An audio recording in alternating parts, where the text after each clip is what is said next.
Hi guys, it's a new month, so I'm going to share our budgeting system again so that in case you guys want to give it a try, it's the beginning of the month, so you can totally do this and you will see a big difference. It's way easier, in my opinion, to keep as a budget, and you can tell a difference. To me, for example, it makes more sense to do it pen to paper. I work better that way than doing it in the computer. But I will show you how we do it, and then you guys can adapt it or let me know if it worked for you or if you have any questions. So what we do is we write our paycheck over here. That is what we have left after taxes and after our health insurance. And then we list our fixed expenses. So those are the bills that don't change from month to month. So we always put a little bit into savings, and then the car payment, credit card payment, car insurance, our rent, our phone. When it comes to electricity, you put the highest you have paid. So go through last year's bills and see what was the highest you paid, and that's what you budget. So that means that in case your electricity does go that high, you're covered. But most of the time, it's not that much. So it leaves you a little extra to either put into debt payment, to put into savings, or to put into a sink fund envelope. And I will go into that in a minute. And then we do donation. Trash is every other month, but we're budgeting for it every month.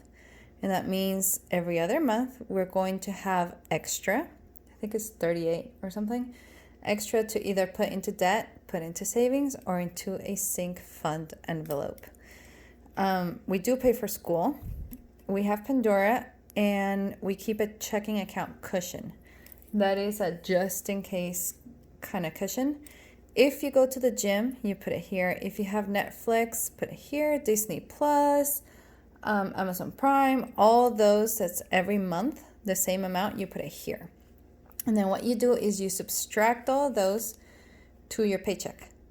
And then whatever's left, you go into your fluctuating expenses. So those are the expenses that change from month to month. It's not the exact amount. So food, miscellaneous is sometimes you have to buy food, clothing, sometimes things come up, birthdays, things like that. Gas, eat out.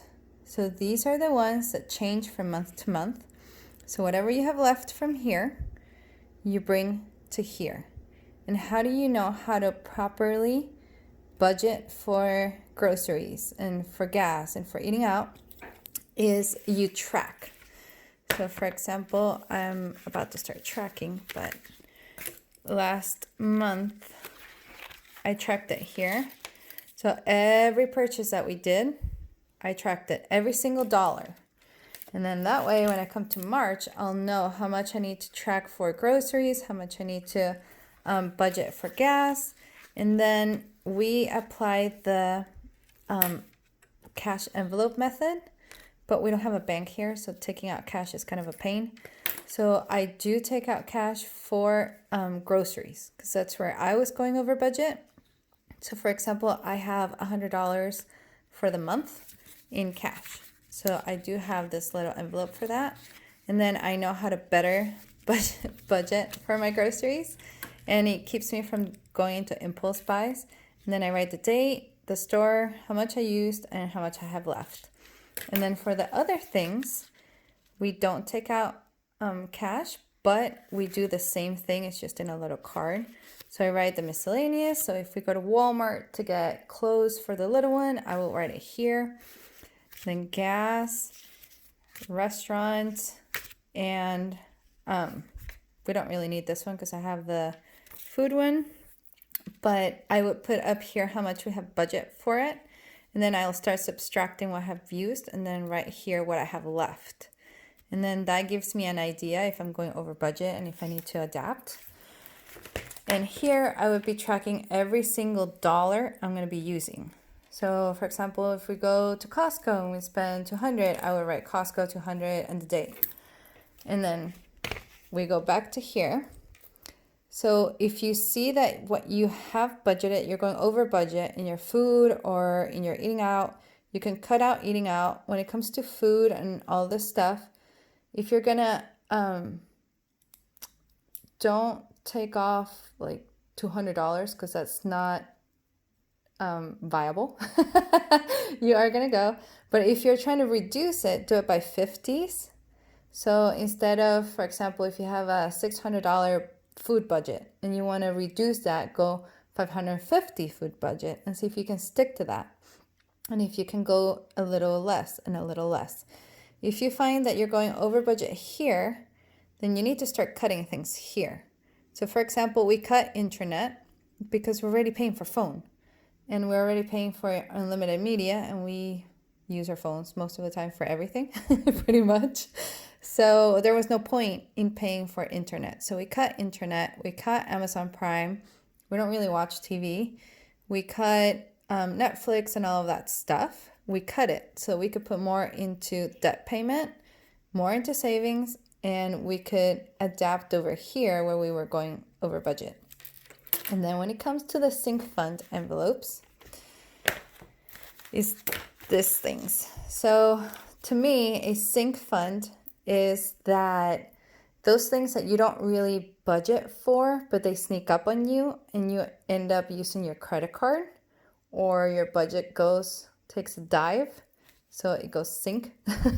So for example, our Valentine's Day, we put extra cash. So whenever we have extra cash, we put it straight into an envelope. And that way we start saving for the next event that's coming up. So Valentine's Day, we used the whole thing was our sync fund envelope. So our budget, we only used for the dinner. For Easter, I have